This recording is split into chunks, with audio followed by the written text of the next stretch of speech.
work on some more cracks. 'Tis the season to be cracky.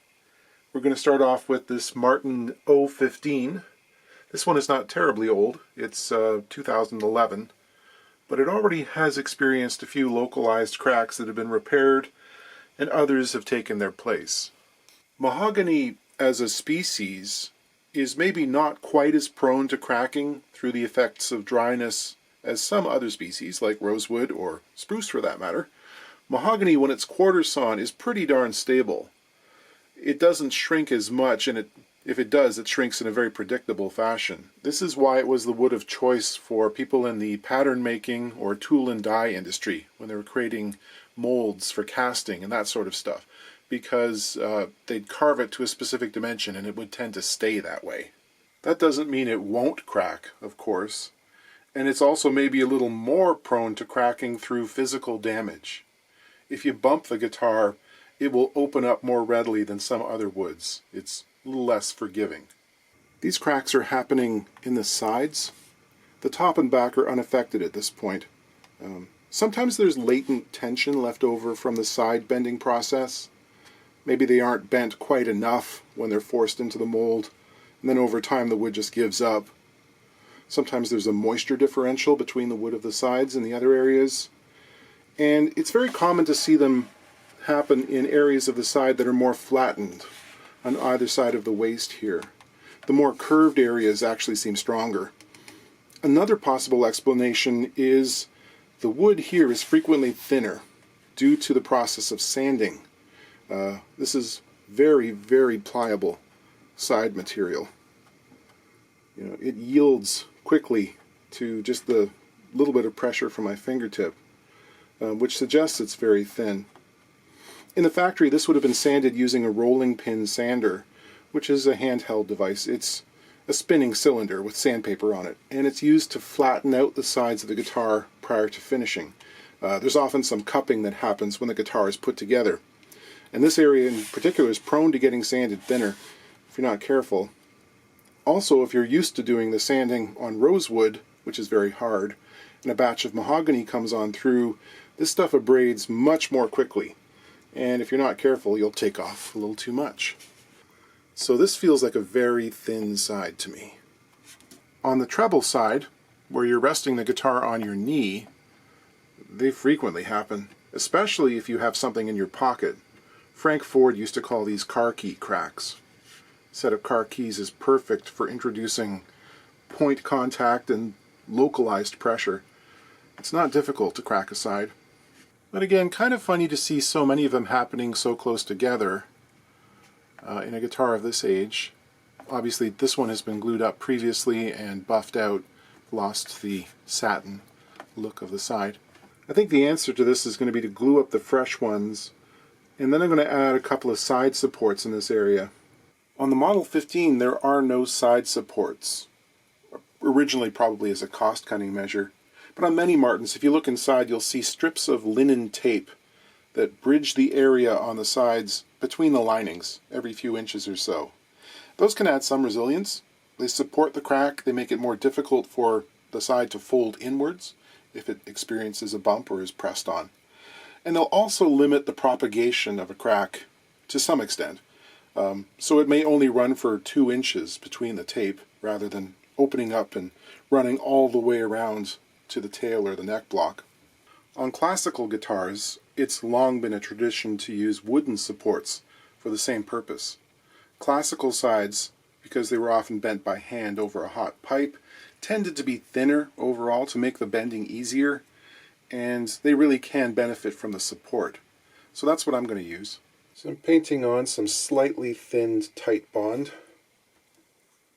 Why tight bond rather than hide glue? Everyone knows hide glue is the best glue for doing cracks.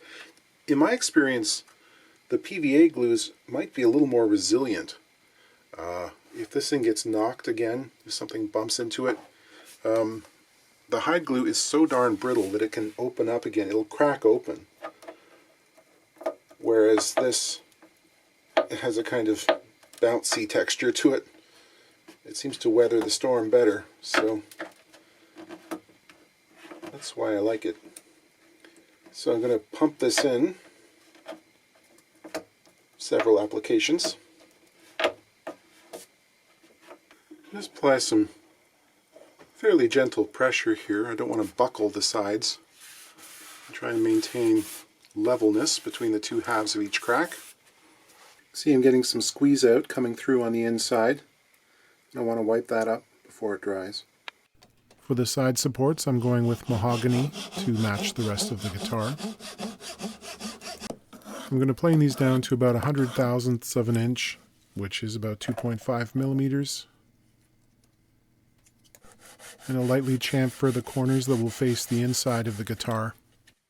I've got one edge of the support butted up against the lining there, and I can use a mirror and sight and see roughly how much I need to take off on the other side. So I'll saw to the approximate length, and the final fitting gets done with a chisel, nipping off little pieces. To position it, I'm just going to spike it on a little piece of a pin stuck into a dowel. Apply the glue. This lets me see what I'm doing without my great big fingers in the way to start off with. I'll just press it down into place and then come back with some bar magnets. I'll also get in there with a wet swab to dab out any of the squeeze out that might have happened. Okay, these are some very powerful bar magnets. Do a search on Amazon for powerful bar magnets or neodymium magnets or rare earth magnets, and you'll come up with various lengths and sizes. And this will provide the clamping pressure. Okay, that's all shored up from the inside now.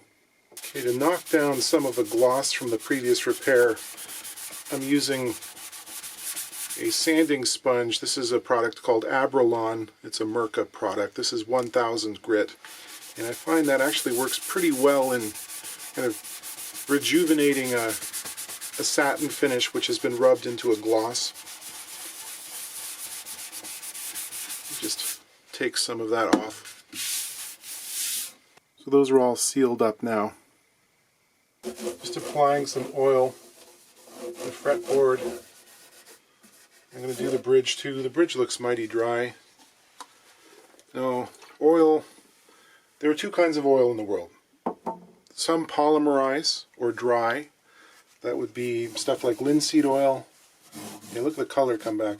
Linseed, tung oil, walnut oil, and preparations like, they'll be marketed as Danish oil, which usually have other resins involved.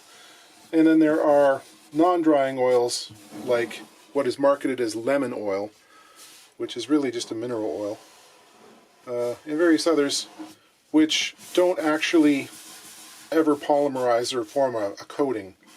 And you can use either one, but just recognize that if you use a drying oil like linseed oil, the coats have to be very light, and you want to wipe off all the excess.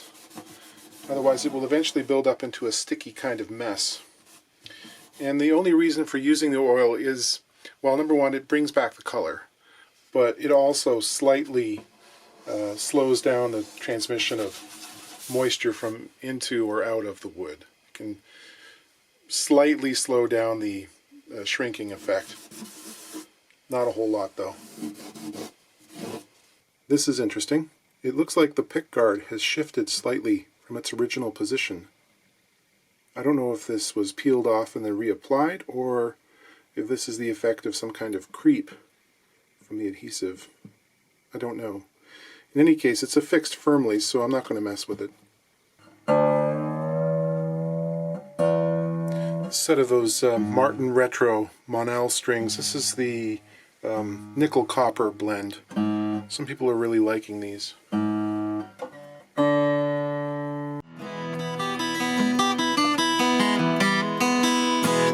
Yeah, I don't know what it is about all mahogany guitars, but I sure do like them. Always have.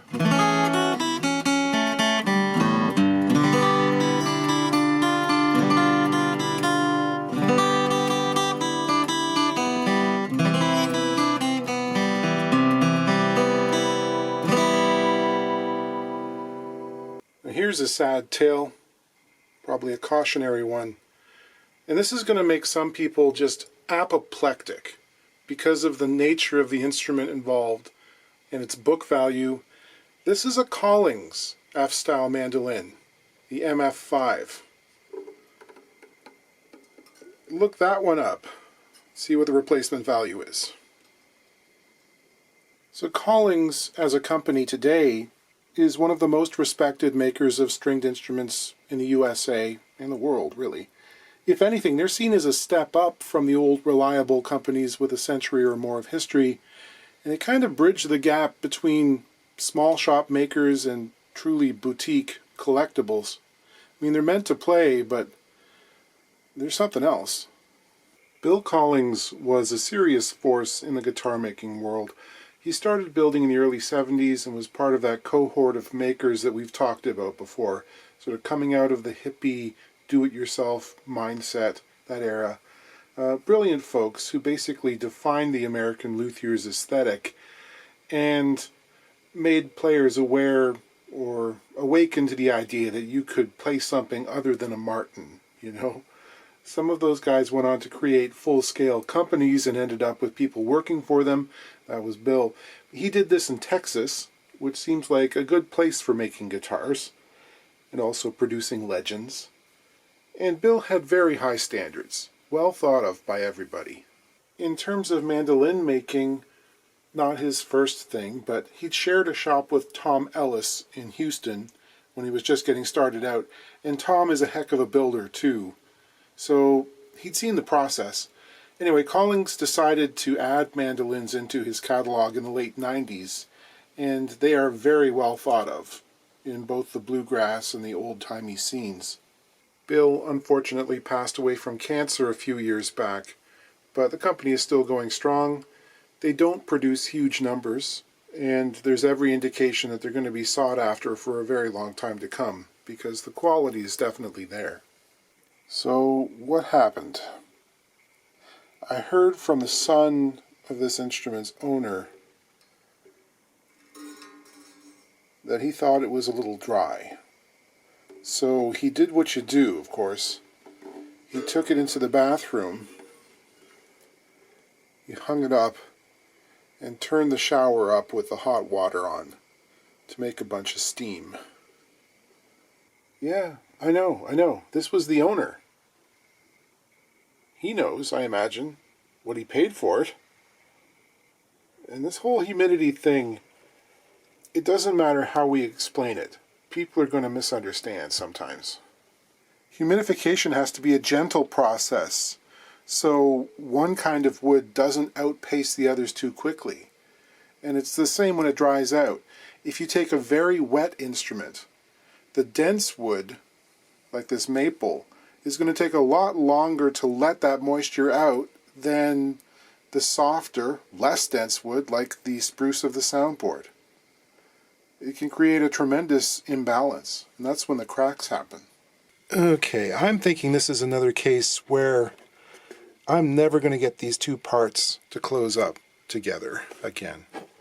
How is that possible, you say? They once were one, and I say, well, things have changed. They're physically changed. They are no longer the same width or length as they were previously. And it happens sometimes. But, like, what's the solution? We take the top off, re-glue this so that it looks like it did previously, and then try to fit it back onto the body? It's not going to happen. They're not going to be the same shape. And we won't be able to force them into the same shape.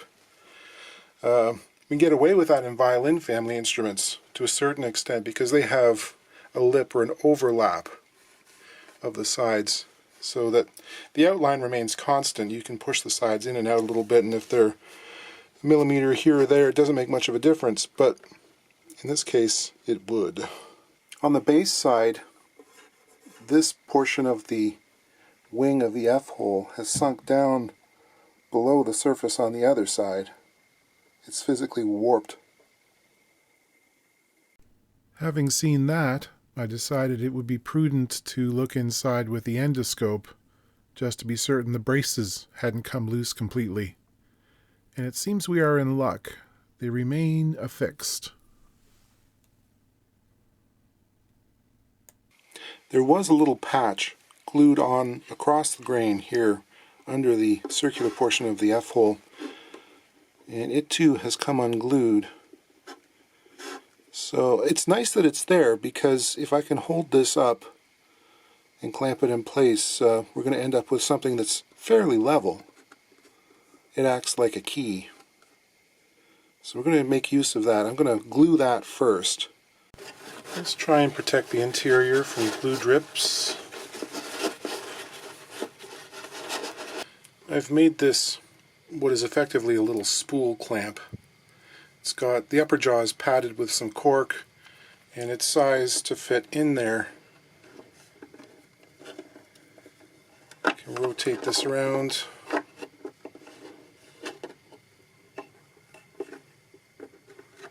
It's much easier when the camera isn't watching. You get the lower jaw in position, the upper jaw in there, and this will provide enough pressure to hold things level as the glue dries.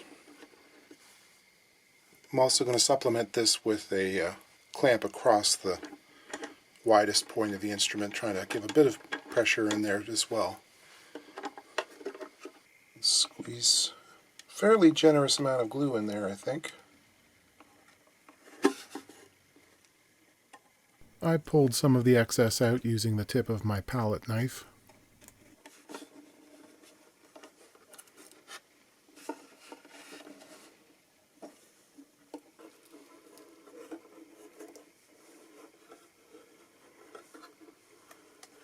Just using my scratch tool, which fits nicely in the crack here.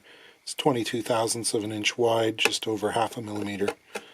I'm just scraping off the glue that's squeezed into the crack. I'm just cutting a skinny strip of spruce. It doesn't contain any of the winter or late growth dark lines. A little bit of a scrapey.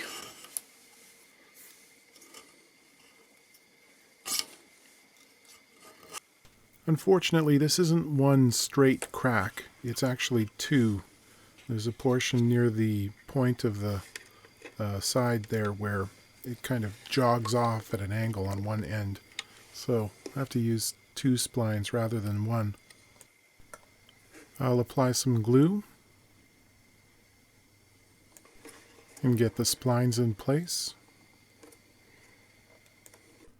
There are a couple of fairly short separations between the top and the linings, so I'll get some glue in those as well. And I'll close them up with some spool clamps. I'll let that cure for a day. Got a little bit of cleaning to do. Maybe some recrowning as well. These frets are showing considerable wear. Depending on one's perspective, it might be time for a refret. But we'll see. I chose to do a gentle leveling to get rid of most of the divots. Couldn't get rid of them all, but I didn't want the frets to end up too low. I don't want them much lower than about 30 thousandths. Recrowning with a 3-corner file. This also helps with the divots by pushing their edges in towards the center of the fret and minimizing them. And of course, we polish and polish and polish. I'll trim the excess height from the splines using a very sharp Japanese chisel. Oh, that's fun. We'll pare the end of the spline down level with the rest of the eye of the F-hole, which as you can see is now going to be slightly oblong. I'll sand that slightly to make it better. Apply a sealer coat, and then use some color to try and disguise the stark white. Put that on, wipe most of it off. It'll still be visible, but less so. For the cracks in the finish on the sides, I'll try and stabilize them using some thin super glue. This is Fill and Finish by Glue Boost, not a sponsor. And I'll actually buff that in or kind of burnish it while it's still wet, forcing the glue into the areas adjacent to the crack and try and hold it all together. Alright, this thing is playable again. Remember, humidify your instruments, but do it gently, not all at once.